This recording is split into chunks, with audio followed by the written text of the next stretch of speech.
Let's talk politics. Let's get a working definition before us because, again, my generation, Christendom in America, has largely avoided politics. And I'm gonna push against that pretty aggressively, and I'm gonna tell you why. Here's a definition of politics. This is like right off the interwebs, okay? This is just like Wikipedia definition of politics. Politics, coming from the Greek word politika, politics are the activities associated with making decisions in groups and nations. Do you think it would be important for God's principles and God's spirit and God's voice to be present in groups and nations when decisions are being made in relationship to the well-being of those groups and nations? My gosh, this isn't hard. If that's the definition of politics, then we should care about it. Definition number 2, politics are neutral. And here's what I want you to understand about politics. Politics can today have a negative connotation with them. And you're just getting political. And I understand that. I understand how it's used.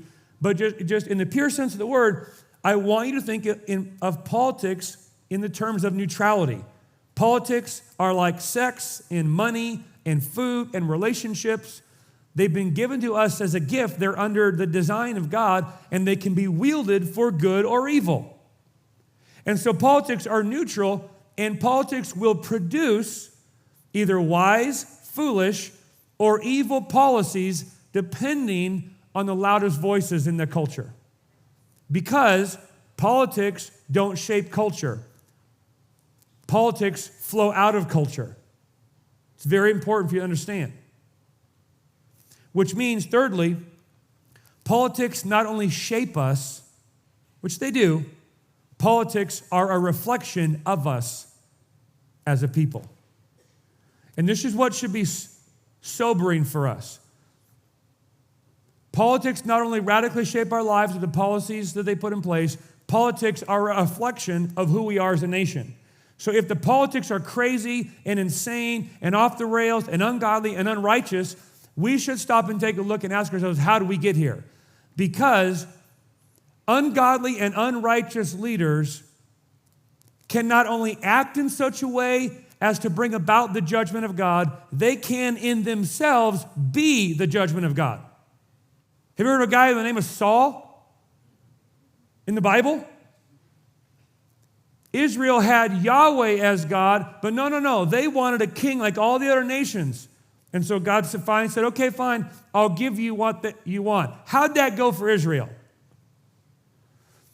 Saul not only acted in such a way as to bring about the judgment of God in Israel, Saul in many ways was God's judgment on Israel for rejecting him as their king. And we need to start thinking in a more sophisticated way in relationship to Jesus in politics, in the role he's called us to play in it. Now, 2 great truths I want to kind of lay out so that in talking about politics, the emphasis we put on it somehow doesn't unintentionally shift our hope there. Here's the irony.